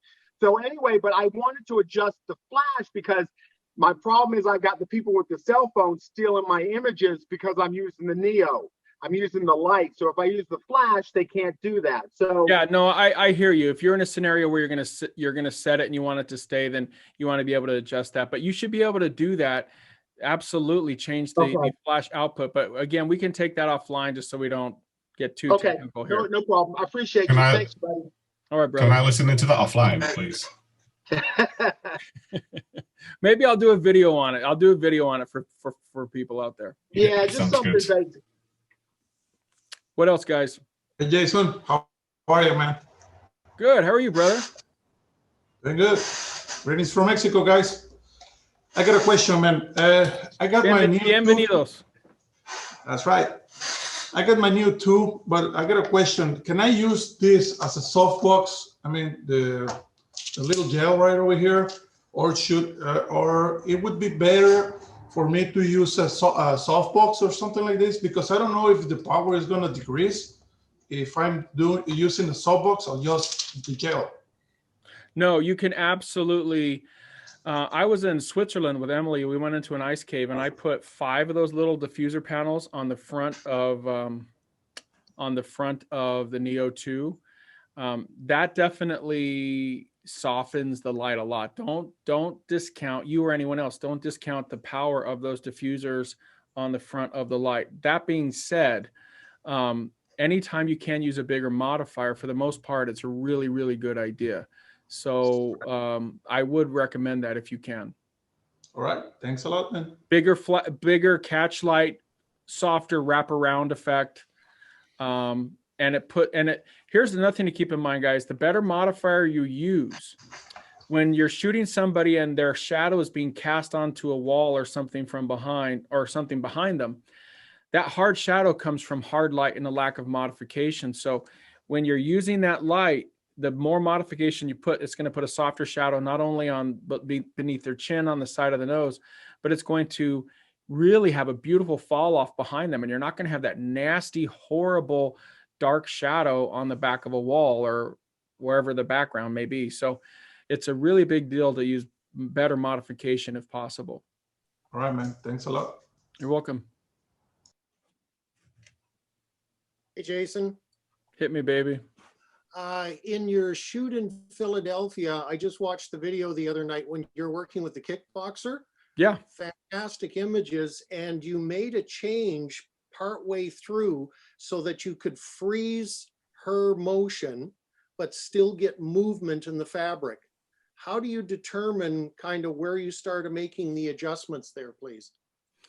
Well, it depends on how fast the person is. If I'm shooting at 1/60th of a second, like I said earlier in the presentation, for Stephanie, she's a kickboxer, yeah, and she's an incredible model too. I shot with her, and I probably started at about 1/100th, maybe 1/200th of a second. But to capture both, keep this in mind. When I've shot the NFL, one thing I've learned is that athletes move very fast. And so when they're moving very fast and you have them running through a scene or kickboxing or jumping, which we did all with Stephanie in Philadelphia, a lot of the times 3/20th of a second, 400th of a second isn't even fast enough. So you have to pair those two. So one way you can do it is by using a rear curtain sync on your flash. Your rear curtain sync will allow you to freeze frame the end of the action. That's one way to do it. That's a great way to do it, actually. And another way to do it is just by choosing a middle ground between capturing their face, which on a Sony, it's going to do the face recognition on the focus. So at about 200, 250th of a second, it's going to capture their face. But if they're really whipping, and she had a blue dress on, if they're really whipping that around, that's still going to give you that motion blur. So because her face isn't moving nearly as fast as her dress, for example. So that's really how you do it. You guys seem to really like this. I'm so happy. Thank you so much. So another question maybe, what are the scenarios where you will light your subject from the back? Because you do that and often that you use a new rotolight from the back to light your subject when you make a photo. What are the situations where I love lighting? I love adding rim light because it produces separation between the background. So it actually adds more of a three-dimensional look to your images. So whenever you can, you really should be adding rim light to your shots. Not all the time, it doesn't have to be every time, but rim light is beautiful. And guys, I didn't go to any formal training for lighting or photography, none. What I did was I studied movies and I studied what I wanted to do, and I just got better. I'll never forget watching Return of the Jedi, and Rembrandt lighting sunk in for me. And I remember watching it and I'm like, oh my gosh, they're Rembrandt lighting him right now. And I remember my kids were there and I'm like, look at that Rembrandt lighting. They're like, Dad, be quiet, be quiet. I'm really excited about that.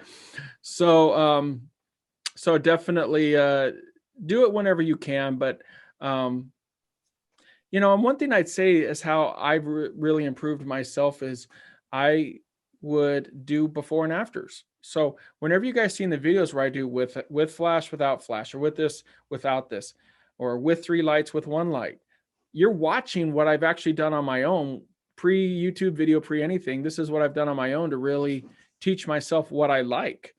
So makes a big difference. And Jason, and just is it also making is it also making a difference on the rim light where you position the light? So like on the floor or on a stand or? Yeah, because it depends on your environment. If you put the rim light on the floor, but if you're shooting in an area that has a ceiling and the ceiling is visible in your shot, you're going to cast shadow on the ceiling. So, I see. But at the same time, if you use a rim light and you put it on a C stand or a light stand behind your subject, that's going to be in the shot and you're going to have to Photoshop that out. So those are just creative decisions that you have to make. But it really goes a long way to separating you and your work from other folks out there. The truth is, a lot of folks don't want to do all of the effort it takes to really make a great shot because what they get is good enough. And if you want to be just good enough, that's fine. But if you want to be great, be great. Hey, Jason. Yeah. The way I found out about lighting early in my career was I used to watch the old film noir movies done in the 1940s and 50s and just look at the kind of lighting they used in those black and white films. And it's amazing. And then I had the opportunity when I started my professional career to talk to a couple of lighting directors that were working on some of those films in the 1950s. And that was the best hour and a half or 2 hours I spent with a couple of those guys talking to them. It was amazing. I didn't hardly know anything about lighting at the time, but that's what really inspired me to start using lighting in that way. Yeah, it makes an enormous difference. So, again, I've said it countless times, but people who light for cinema get paid extravagant amounts of money compared to normal photographers. And when I say normal photographers, I include myself in that. I mean, we're all just photographers. So if you want to be more and get paid more lucratively for your efforts, you need to start transitioning towards more cinematic kind of lighting. I really believe that. Yeah, you've got to make your stuff look a lot different than what is a lot of what's out there, right? 90% of what's out there right now is lit almost all the same way. Yeah, it's pretty boring. Find some way to do the unusual thing and make it look more like what people are not seeing a lot of today. Yeah, and to further that notion, when people say, well, this guy lights and he's getting 1 million views and he's getting an X amount of likes and whatever it may be, that's fine. But keep this in mind. If you're different, you'll get paid more. Even if less people, quote unquote, like your stuff, you'll actually get paid more if you're different. You really will. It's a really crazy thing. So people will hire me all the time because they're like, you are really different the way you do things and so on and so forth. And I always say thank you to that.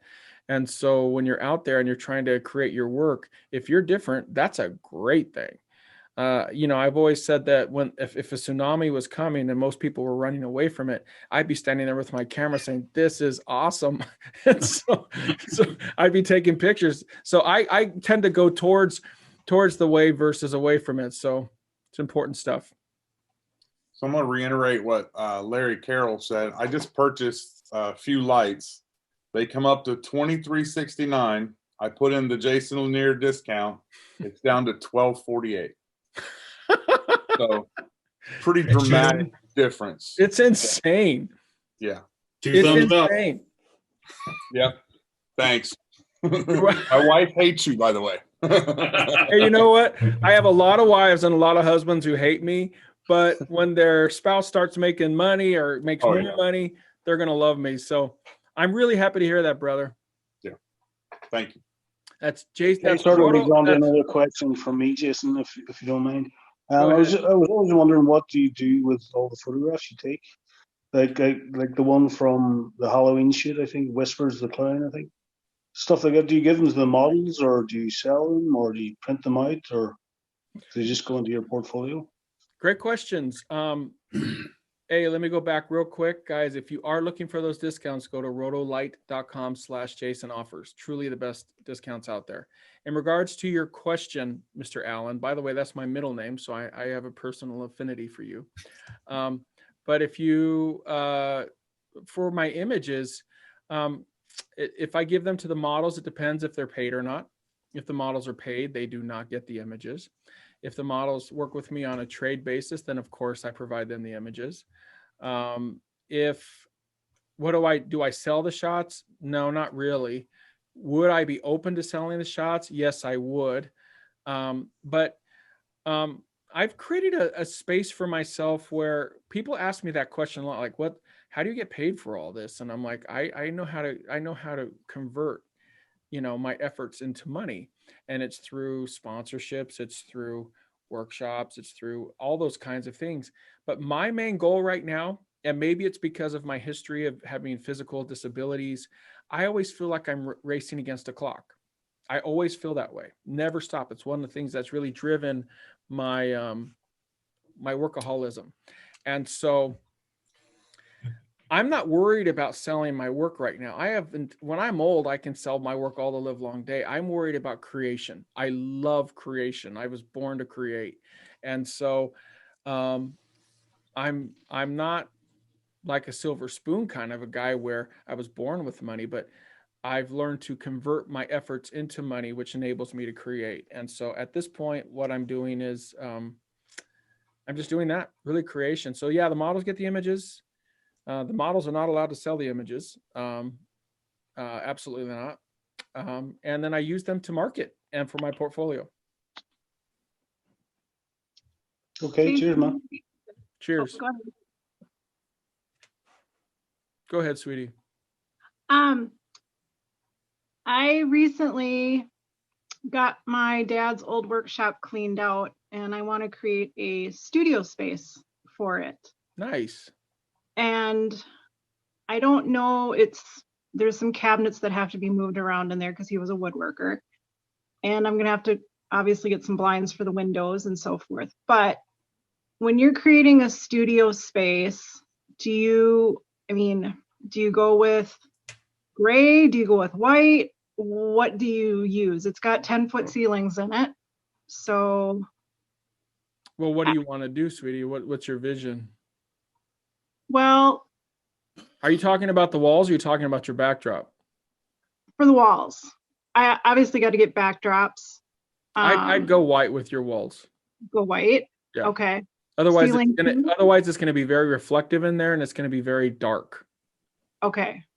And it's going to be depressing. No, I don't want it to be depressing. So that's what I would go with. Okay. And the ceiling, keep that white too, I'm assuming? Yeah. Yeah. Okay. All right. Thank you.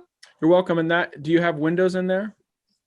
Yes, there are windows on all 4 sides of the building. So I get, south, east, west, north exposure.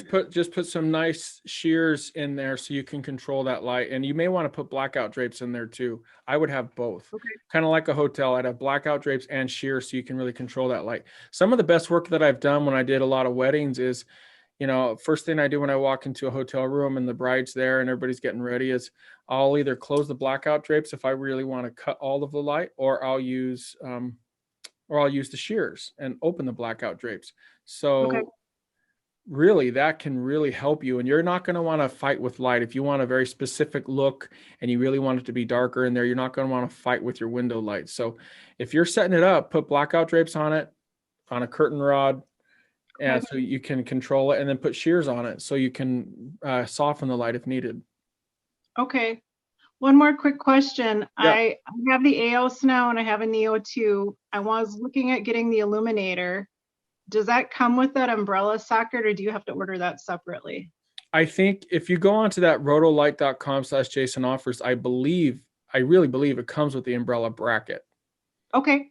So I'm almost 99.9% sure that it does. So you can go on to, you can do that. Okay, perfect. Thank you. You're welcome. I got a question. You guys. I'm sorry. No, after you, mate. It's not a question, so after you. All right, I got a question. In the image, in some contests, we have to put some kind of history about the picture. Do we have to do this? I mean, in this contest? I would say that it's a good idea. You don't. Again, guys, I'm not trying to make this too restrictive or too. That's the right word, too restrictive. I'm not trying to make it too restrictive. What I am trying to do is make it very legitimate. So if you add some history to it, I do know that Rotolight really appreciates, I'll just say this much, Rotolight really appreciates when you write a little bit of a blurb on how you did it. Because this isn't only about you guys winning a contest, this is about all of us collectively improving. So if you write a blurb on what you did, and all of us can learn from it, I think that that's better for the whole community as a whole. So I would say, yeah, please do that. All right. Well, I think it's perfect for me to ask this as well. Would you guys be willing to do another contest? Maybe not as big of a prize, but to get us all out shooting a bit more, because I'm so excited about this, and it's got me like really fired up. Let's stick to one competition at a time. I mean, Rotolite is spending a lot of money on this. And just so you guys know, oh, I didn't even talk about this. One of the other prizes is whoever wins, you get a free Zoom session with me so I can teach you how to use your light. So that's another thing that we're going to be doing around. But I don't know. I'm sure that we'll do more, but this is a huge jump into the water of competitions with the prize that they're giving away. So I don't want to make any comments as to future ones because this is already such a huge step. We'll see how this goes. Yeah, it's brilliant. I'm just so excited. Good. Even just to get out there and shoot. Yeah, man. Sandra says, can you go over setting temperature in the Rotolights again? That's a great question. If you guys are going to set your temperatures for your Rotolights, use a gray card. And again, I know I'm saying this over and over again, but guys, go and use a gray card and go to jasonlanier.com/Rotolight. There's videos. I did one with Emily in Maui. She's wearing an orange outfit and it says set its color temperatures with Rotolite or something. If you Google it on YouTube, that has the complete process. But in brief, what I do is I go out, I set the color that I like on the Rotolite, and then I use a gray card. I have the subject hold the gray card and I take an image, and then it brings everything into alignment. It looks fantastic. That's what I do. With all the competition around with so many photographers, what can separate you from the rest? Any advice? Be creative and be different.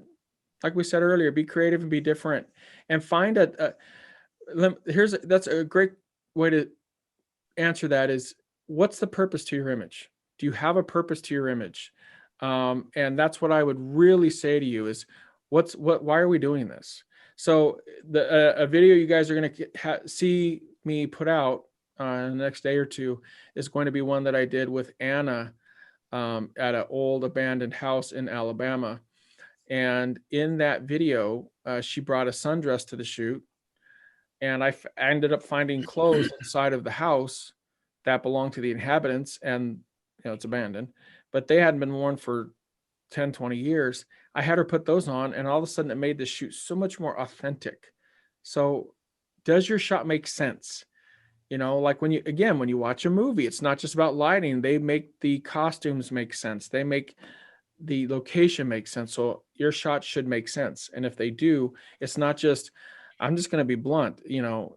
I'm so sick of just the shots, and they get 1 million likes, but it's usually by a bunch of guys who just like looking at girls. Boobs and butts get lots of likes, but it also gets you forgotten. Don't be a Kardashian, guys. I can't say it enough. Be different with your work. And again, I'm going to refer you to somebody like a Steven Spielberg or someone else. They're not known for doing skin flicks. They're known for creating masterpieces behind the camera in the world of cinema.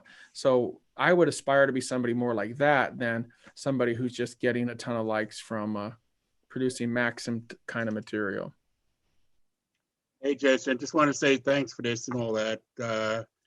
I got to get to work, so I want to say see you later. See you all right, next brother. time. Take care, mate. Thank you so much, and I'll join you on your time warp again sometime.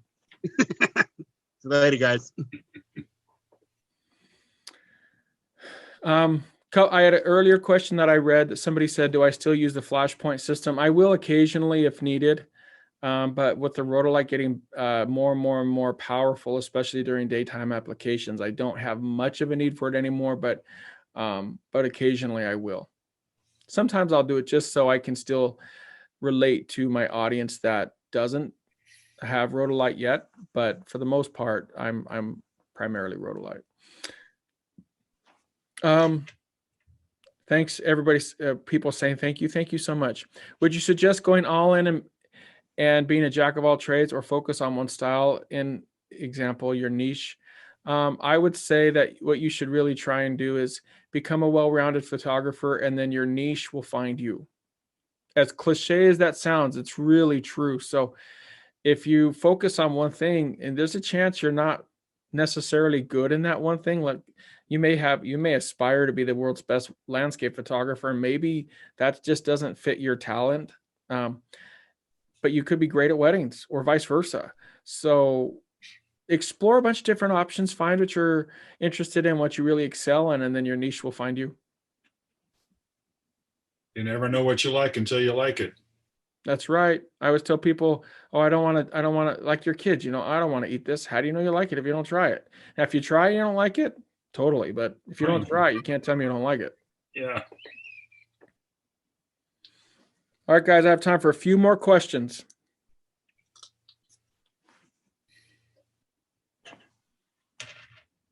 Are you actually, because there are on the Neo 2, for example, you have the max bright around, I think, 4,700 kelvins because of the brightness.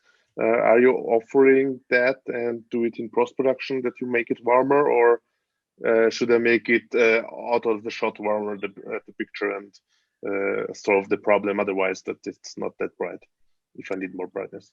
I really prefer to set my white balance based on what I'm doing in camera. I'm a big believer, and anyone who's shot with me will tell you I'm a big believer on doing as much as I can in camera. Not opposed to post-production, but I mean, if your shots are all off, and it's just personally discouraging for me to get all my images home and I've got 400 images from a set and the white balance off. I don't even like looking at them. So it's actually more encouraging for me to edit my shoot and do that stuff if you know, if I get it right in camera as much as possible. So yeah, definitely try to do it in camera.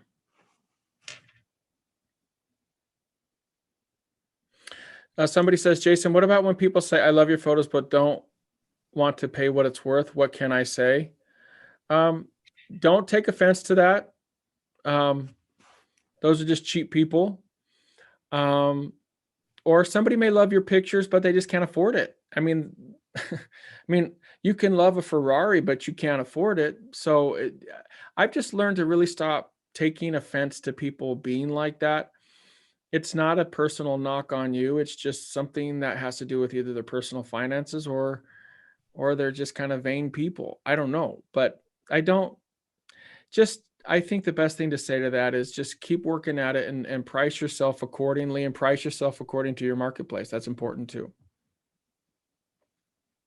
Corey says, will you come back to South Africa after the COVID rush? Absolutely. Absolutely. Right now I have a trip planned to Zimbabwe in June. So very excited about that.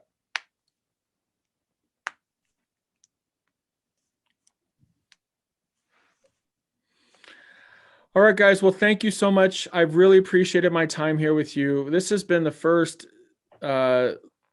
massive Zoom that we've done. And I'm very excited that I was able to spend this time with all of you guys. And I love hearing the fact that you enjoyed it. I definitely want to make these enjoyable and something that you guys learn from. I don't want to just get on here and do something that doesn't edify you. I want it to benefit you. So I'm very, very grateful to all of you. Please enter the competition, guys, because it'll make you better. Even if you don't win, it'll make you better. And I promise you that you'll learn something. Go to jasonlanier.com/competition for all of the details. Go to jasonlanier.com/rotolight for resources on learning more about all this stuff. You can go to rotolight.com/Jason offers if you want to get some new gear at crazy prices.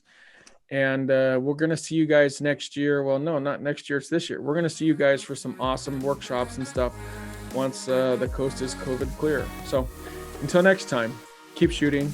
Never give up on your dreams. Find our gear that works for you. And remember, you only have one chance to get it right. We'll talk to you guys later. Bye. Stay safe. Bye, Jason. Bye, guys. I love you guys. You always See you, got to Jason. play Thank you. Kentucky. Bye. Until next time. Yeah, my brother. Cheers.